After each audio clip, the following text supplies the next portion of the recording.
All right. On this Garlic Marketing Show, I've got Will Harris from Elumynt. Will, say hi. Hey, We're going to talk about how they use crypto and NFTs to actually, the ideas behind to grow e-commerce stores, how increasing revenue can actually destroy profit margins in an e-com store, what happened when one of their clients left and why they came back, and how they made it easy for them to do it. The two parts of profitability that you need to look at when you're getting started with ad campaigns, how they optimize for profitability versus revenue, touch points and attribution, and the whole discussion around that and figuring out which one's going to make you more money. And how they do holdout tests, Will's 3 favorite online advertising channels, and the perfect length for YouTube videos. All of that on this Garlic Marketing Show. But of course, before we get started, this is brought to you by videocasestory.com. If you want to land more referrals, make sure to get all your fish in the barrel through your video case stories. You want video case stories in multiple places. We've got a whole course on it. Go to videocasestory.com/bigfish to learn how you can collect, craft, and deliver those video case stories for more referrals. All right, let's get started.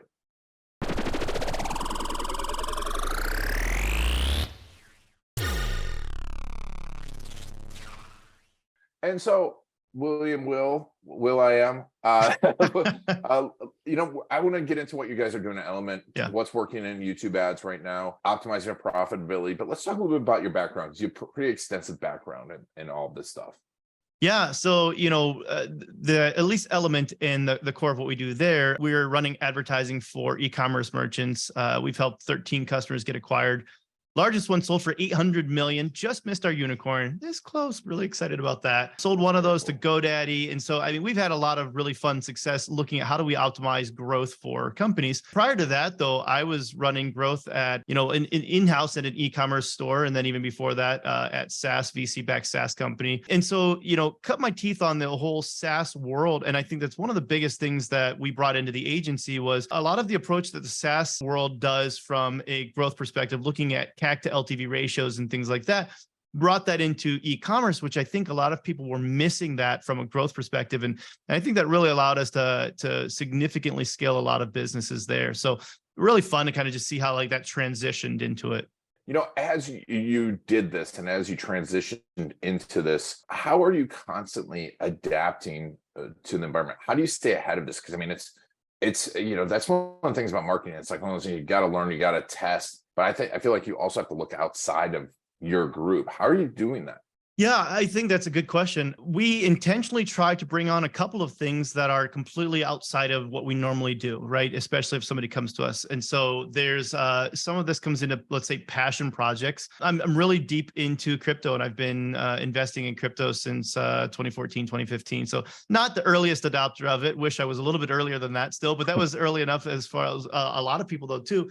But so, looking at, okay, well, how are they approaching growth and what are we doing there? And there was actually a crypto project that I helped launch there. It was a DeFi, decentralized finance project on Polygon, and we helped scale about 60 million in 4 days there. And so, okay, well, what are the growth things we can learn from that we can bring into e-commerce? And then, and Shopify's got their own NFT setup now as well. There's a VR company that I invested in called Allegory. And so just seeing how the VR world is approaching different things and completely new categories of advertising that are coming out, 360 ads, which that's just not a thing that you typically have very often, but it's well, that's a very interesting thing as well. And so I think the biggest thing is just being able to find what are those other areas that you can reach out into. And if I was going to give one more other idea, the other big thing is just making sure that you are working with really good clients and talking to really smart people there and being able to have those conversations instead of saying, well, that's outside of scope or something like that. By recognizing what is outside of scope, typically that's where you get the opportunity to see, well, what's really on their mind. And so, we might find out, well, sure, inventory, way outside of our scope as an advertising agency. But because we were willing to have those conversations with our clients, one client said, hey, we've got these growth goals where we want to grow 200% this month. And, you look at the inventory, it's well, you only ordered 50% more inventory.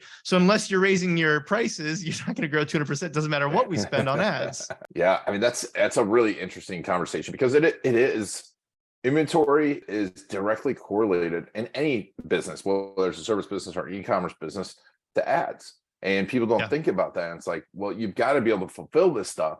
And if you can't fulfill it and you're spending a ton of money on ads, well, then you're going to have unhappy customers and your profit margins are going to go down. And yeah, it's an interesting topic. We've talked about it before with the guys over at Fleber, and really optimizing ads for growth. And it's so many of these things that you have to think about.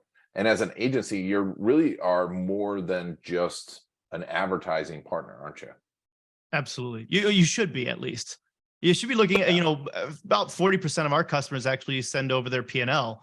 We're looking at whether or not we've actually increased their EBITDA, their actual profit, as opposed to just top line revenue, because you can increase top line revenue and destroy profit margins, or you can decrease profit or top line revenue and increase the bottom line as well. And so there's a lot of ways that you can help people optimize accounts that are going to be the best for that during that situation, whether that's, shipping issues that are taking place because of COVID lockdowns, or that's recessions taking place, or whatever's going on in the environment.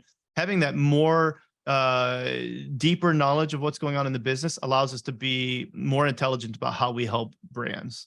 So I think that's fantastic. And it's so important. I want to get into that profitability thing in a second, but let's step back. I love stories.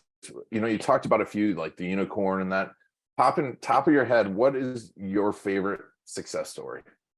Favorite is such a hard thing to say. There's a couple of them that are just happened just recently that are exciting.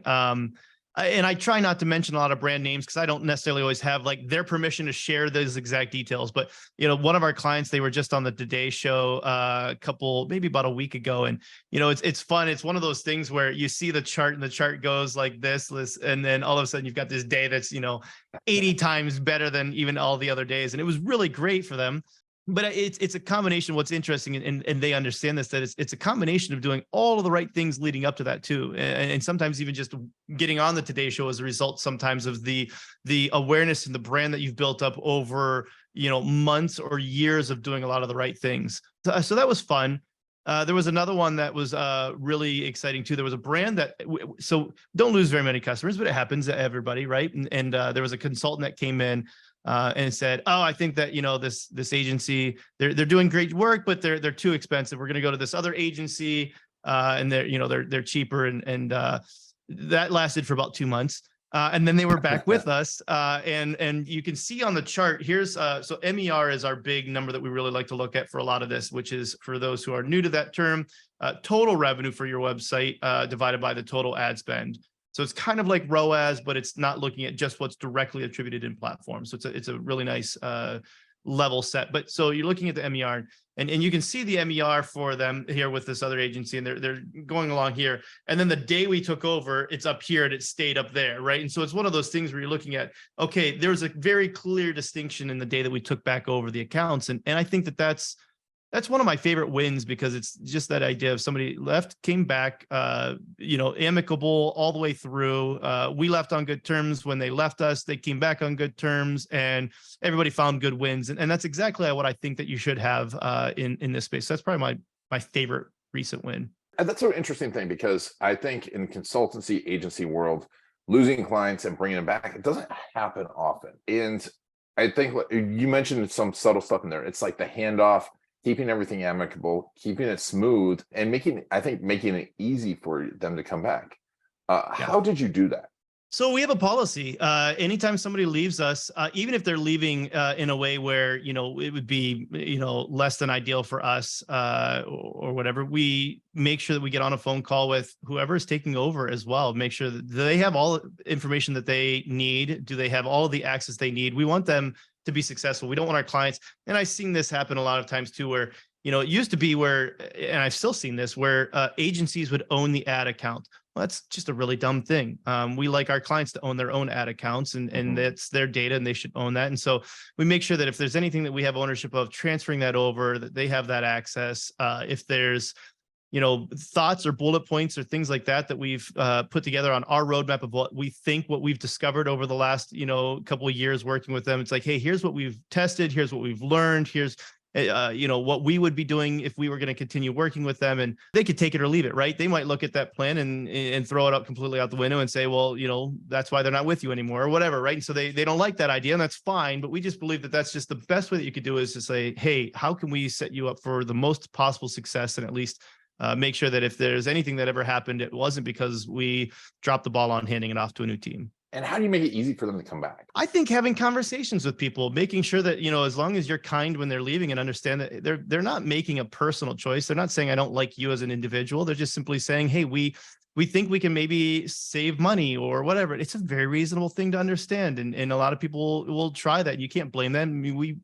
we've probably done the same thing as, companies ourselves too. It's like, maybe I'll go try and see. Well, that didn't work out the way I wanted it to. And so I think just recognizing that they're making business decisions and they're going to make mistakes in some of their decision making as well. And so being kind about that and having a good relationship and just checking back in with them and saying, hey, how are things going? You genuinely care and wanting to know. And they can see that you cared and wanted to know in the way that you handed off. And so, that I think that's good. And so you reach back out and they say, actually, not great. We were down and there was another customer that we lost and they were only gone for a month before they came back. So we actually didn't get through the entire offboarding before they decided to come back with us. They were just through the month of onboarding that they were doing with the other company decided, well, that's not the right company for us. And so, that company's been with us for, 4 or 5 years, I think, or so now. And so I think a lot of that comes down to just, building up that rapport with people from the get-go and maintaining that. Yeah. And that's why great onboarding is so important too, because it's like, Yes. obviously that other company left them because of the onboarding process. Yeah. That's phenomenal. And so, tying it into profitability, how are you discovering and lining with their profit goals throughout that onboarding process? So there's two parts of the profitability that can happen. One of these would be, let's just say, profitability at an aggregate level. And this would be if you're taking, the total revenue minus the total COGS, minus the total overhead, minus the total agency fee, minus the total ad spend, all of that, right? And that's like your aggregate.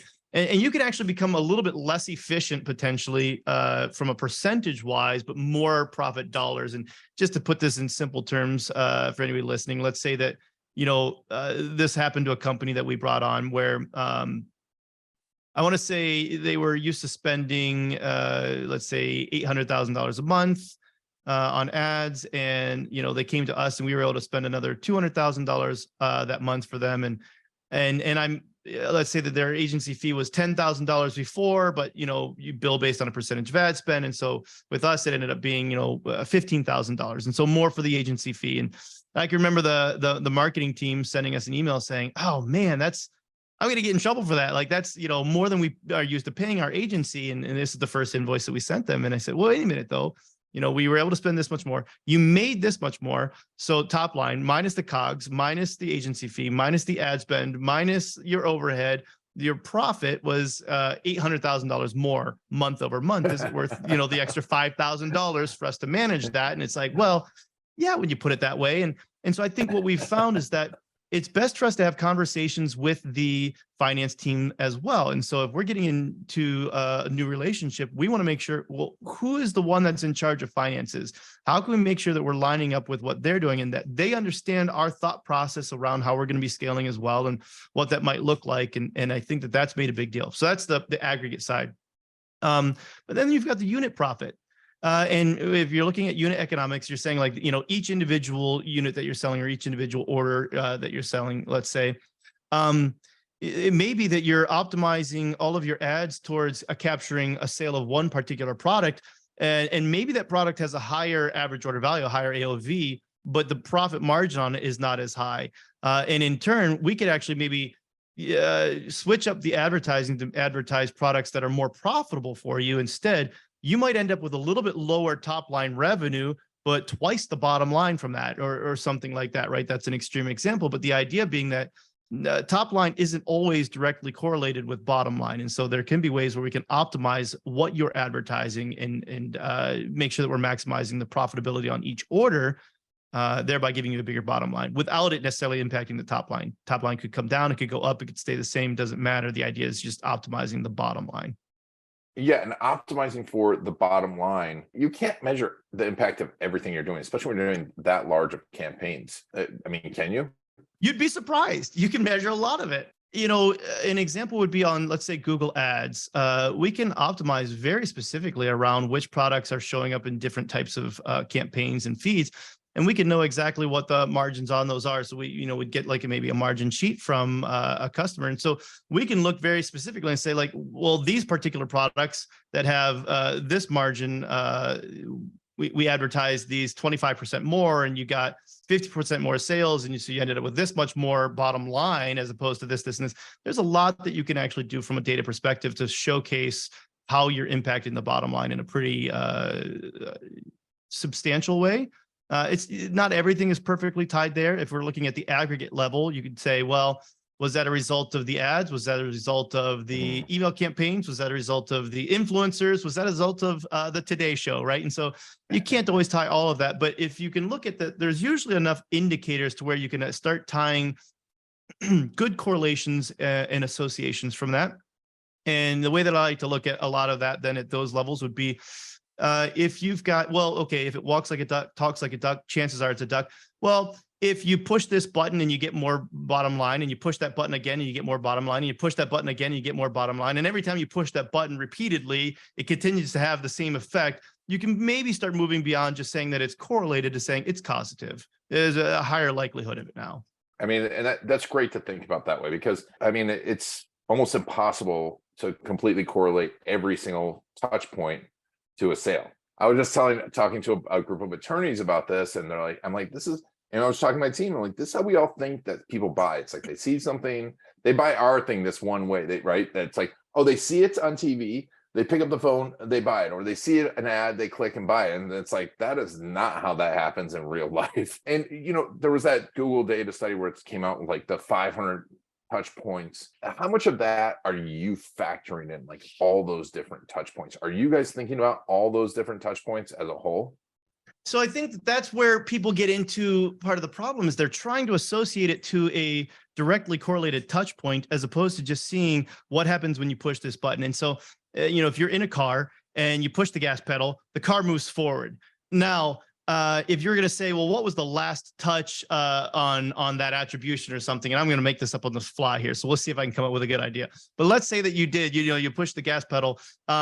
Maybe, well, why did you push the gas pedal? So the last touch is you push the gas pedal. That's what ultimately made it. But why did you push the gas pedal? Well, maybe because you saw a bear running in your rearview mirror, and you're like, I better hit the gas pedal. Or maybe it was because your wife was sitting in the car seat in the seat next to you and said, like, you know, baby, we're gonna be late, you know, step on a gas or something. Like, there's a lot of things that may have happened. So other touch points that may have led to, you know, pushing the gas pedal. And so you don't necessarily know which one of those are, but you do know that the gas pedal led towards the car moving forward. If we do this from, let's say, a marketing perspective, I don't care if it was 300 touch points or one touch point or any of that, or even whether any of those are even click attributed. Well, the idea here is if I say, well, let's spend money on this campaign within Facebook. Did you get more money in your bank account? Let's do it again. Did you get more money in your bank account? Let's do it again. Did you get more money in your bank account? If every time I hit this, that effect happens, it doesn't matter whether that was the only touch point or whether that was one of 300 touch points. The simple fact is that when I push this button here, when I increase this campaign, you get more of the end result that you want. Don't worry about whether it was, you know, one of 300 different touch points.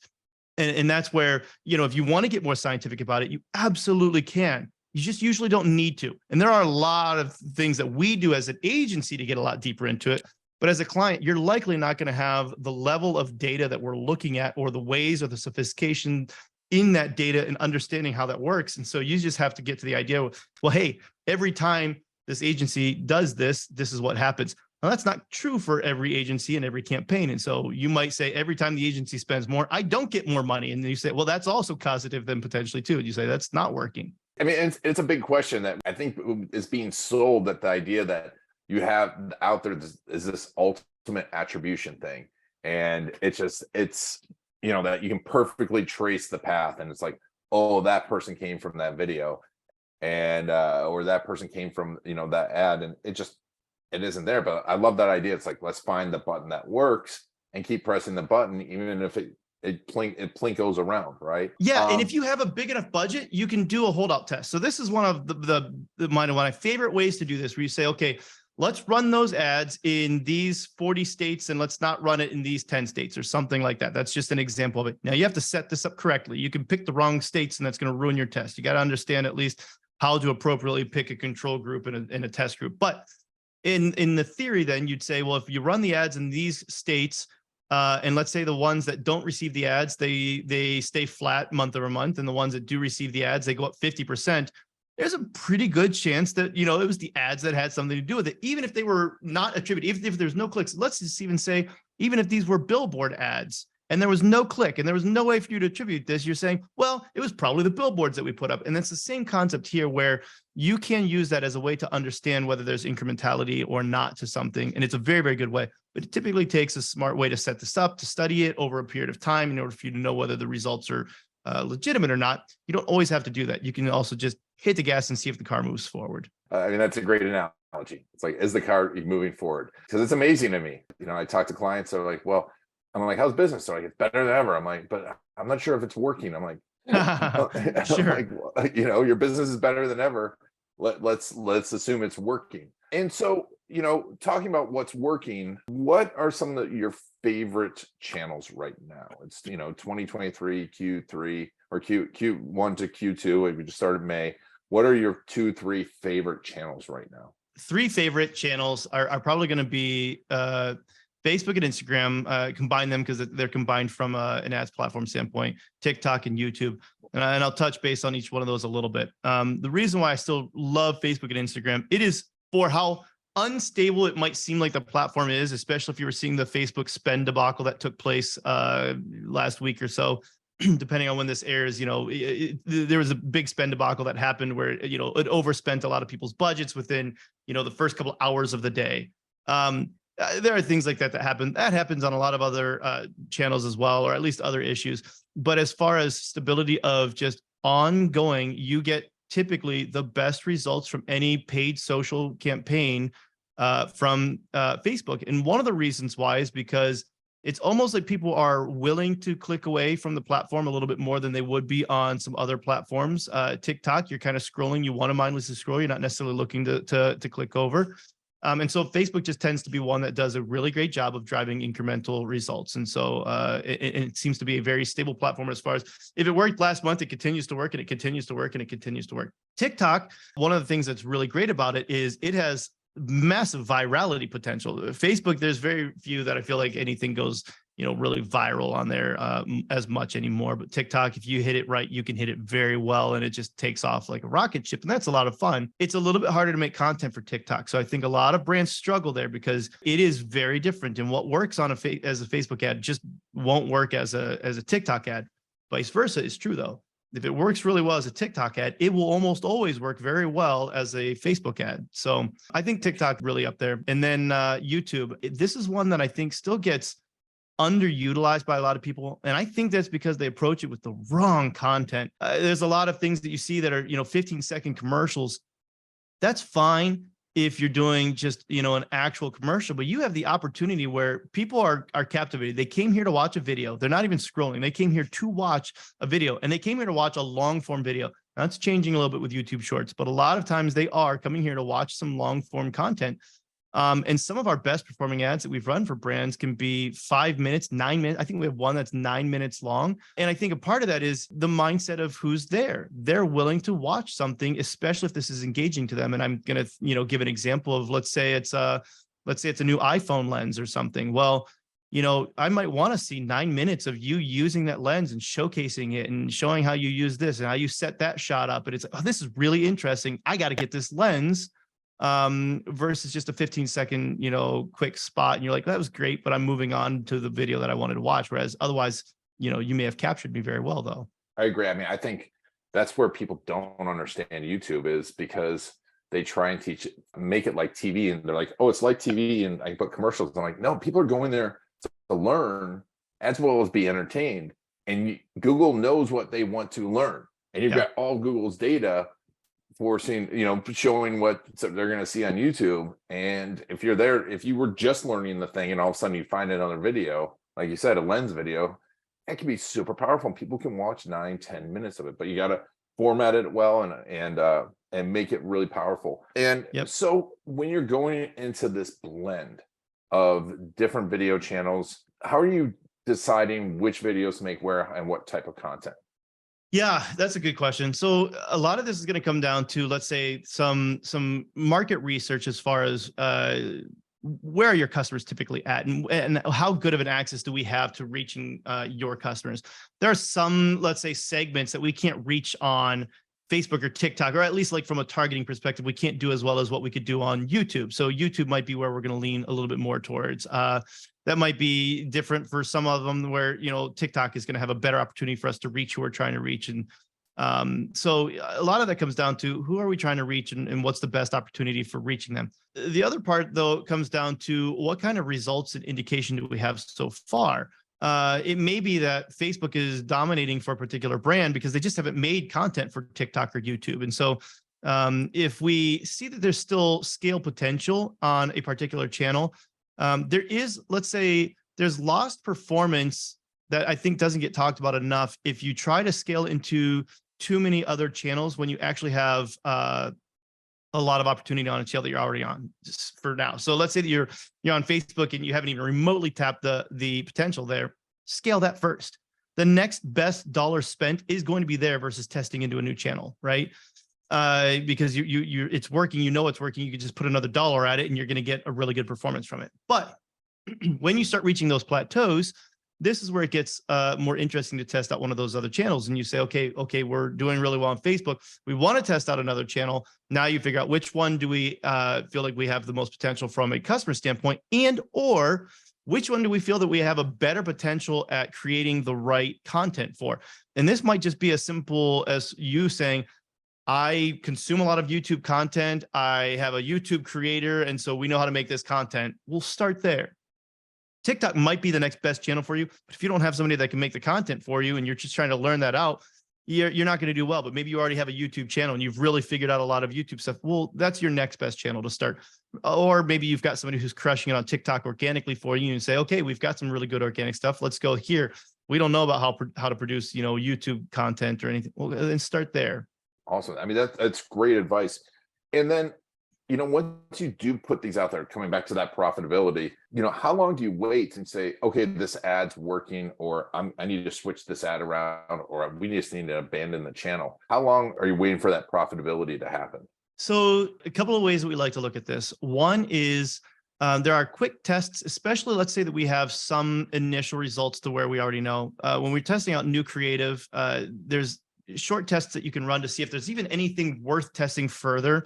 And this could be where you're doing just like a basic reach campaign or something along those lines. If you drop a new ad in, are people engaging with it at all? And you can usually assess that fairly quickly to find out that, yes, they are engaging. Yes, it's driving clicks. You can look at, these top of funnel metrics and say, yeah, it's doing something good here. Well, let's let it run a little bit longer and let's see what happens at the bottom of funnel. Ultimately, the goal is to find out, is it impacting the bottom of funnel? And I'll give an example on why that is so important. We had some ads that were made by some influencers that were just crushing it in terms of driving clicks to the website for a particular brand. It was very interesting. They were not resulting in as many purchases from the website, though. Way more traffic. But when you looked at like the actual cost per purchase as a result of that, it wasn't hitting the mark. And you look a little bit deeper and you actually we could find out that they were not generating as much engagement on platform either. And so it's like, well, it's hitting one metric, but it's not hitting another. And that's where, you can run these short tests at first to see if there's even anything worth testing further with that. If you run it and it gets no engagement, no clicks, then it's going to have a really hard time for, creating purchases as well. But then once you find something that is getting some engagement and getting clicks, then you got to run that a little bit longer to see, is it having the intended bottom of funnel result that you want as well? And it very well may be the case that it doesn't.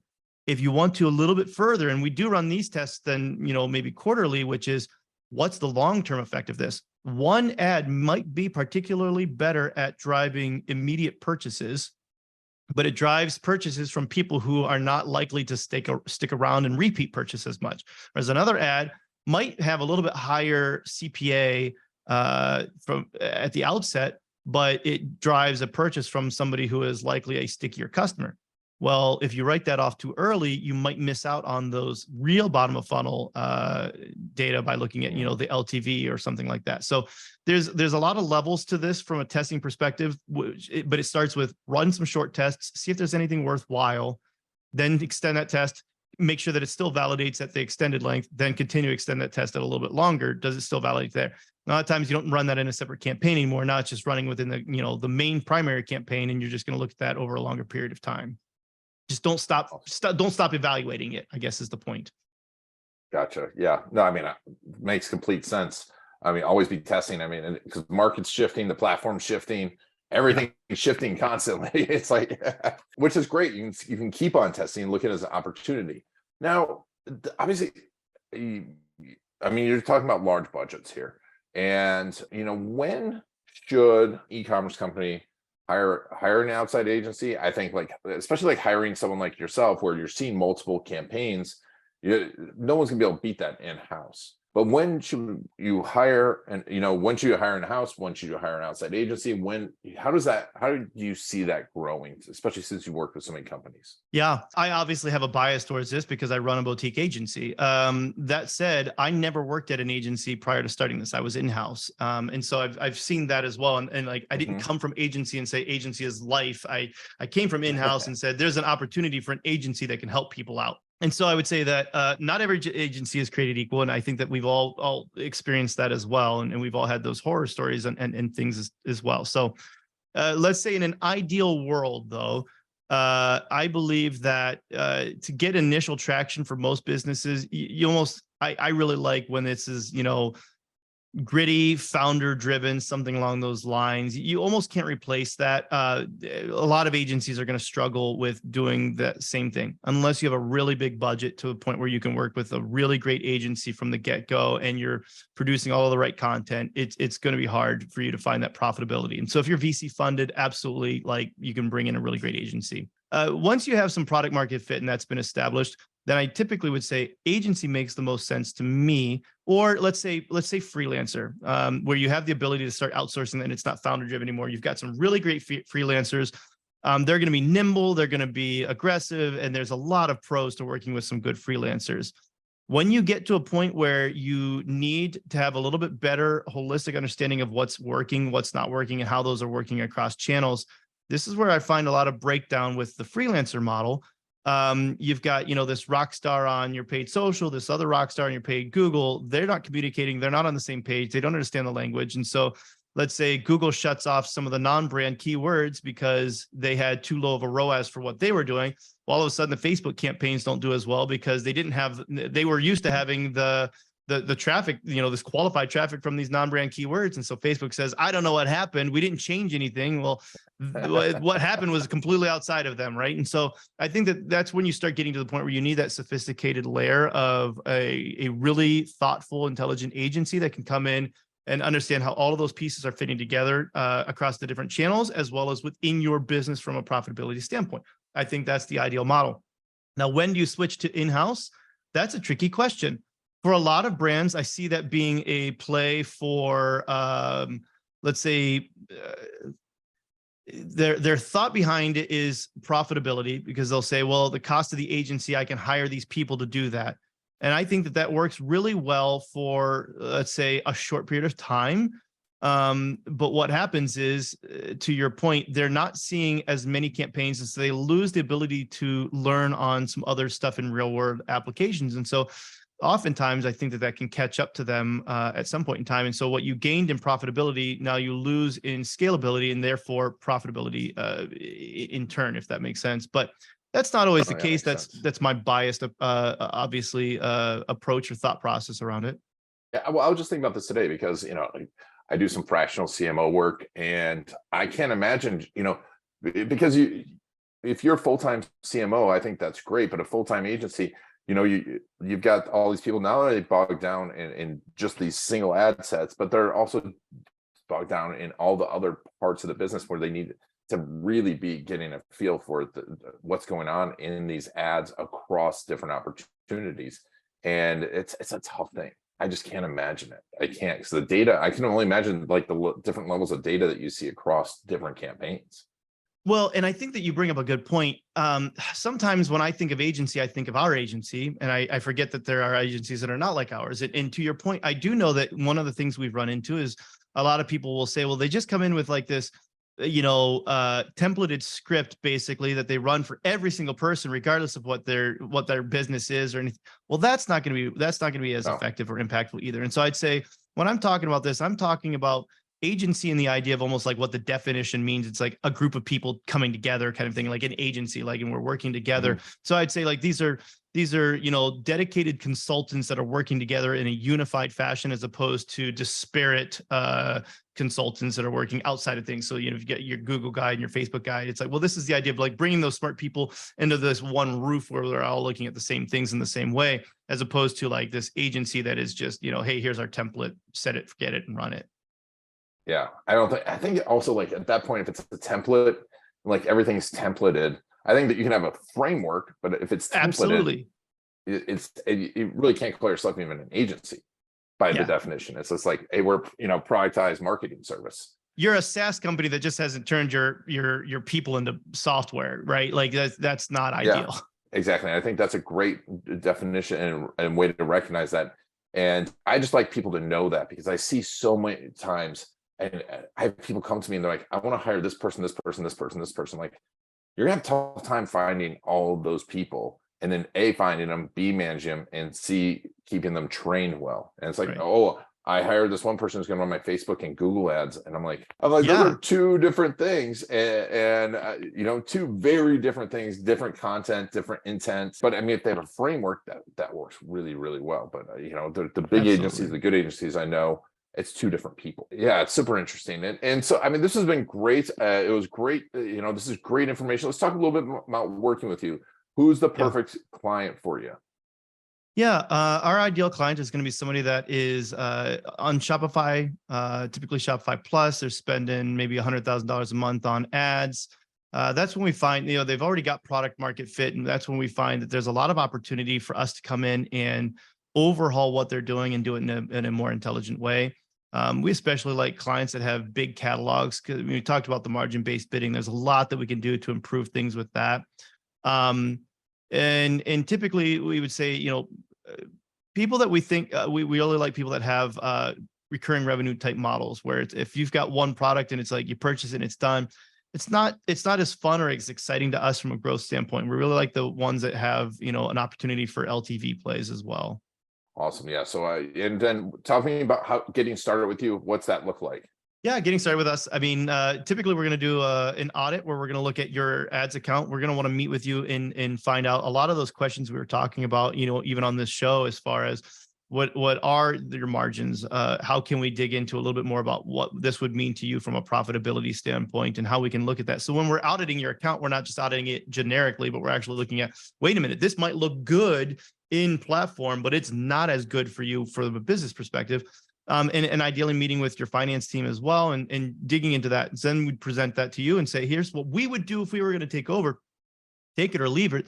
It doesn't matter to us. The idea here is a magician who shares their magic trick is kind of the way I like to look at it. Or even like LeBron James, let's say, if he was going to show me how to dunk the basketball, which I will say, in my senior year in high school, I was doing 360 dunks, did one in a game. So, I mean, I'm capable of dunking, but I can't dunk the way LeBron James does. I'm only 6 foot, right? I'm maybe not even 6 foot anymore. Now I'm 38. So I'm maybe 5'11" and a half, but the idea here is he could show me all he wants to show me about like how to do this, amazing dunk or whatever. I'm not gonna be able to do it the way that he does it. And I think that that's kind of how we would look at it from, this perspective. We'll share our secrets. We don't have secret sauces or anything like that. We'll share exactly what we're looking at doing. And ideally you'd look at that and say, well, okay, that's the approach that we want to take. And if that is the approach, then let's do it. If it's not the approach, then let's not do it, because it won't be a very fun relationship for either of us. Awesome. So we'll put a link to Elumynt in the show notes. Where's the best place to follow you? Yeah, I'm typically spending the most of my time on LinkedIn and Twitter. So LinkedIn is just William Harris. There's a whole bunch of us, but if you look at, LinkedIn slash what is it slash in slash WMHARRIS, and then Twitter is WMHARRIS 101. So William Harris 101. Really started to get into TikTok a lot more though too. A lot of fun there on TikTok. So if people want to follow me there, it's still William Harris 101 as well there too. Awesome. We'll put a link to all that in the show notes. Well, Will, thank you so much for being on the Garlic Marketing Show. I really appreciate it. I really appreciate you having me here. It's been a lot of fun. And thank you all for taking Will and I on your journey. It's been Garlic and the Garlic Marketing Show.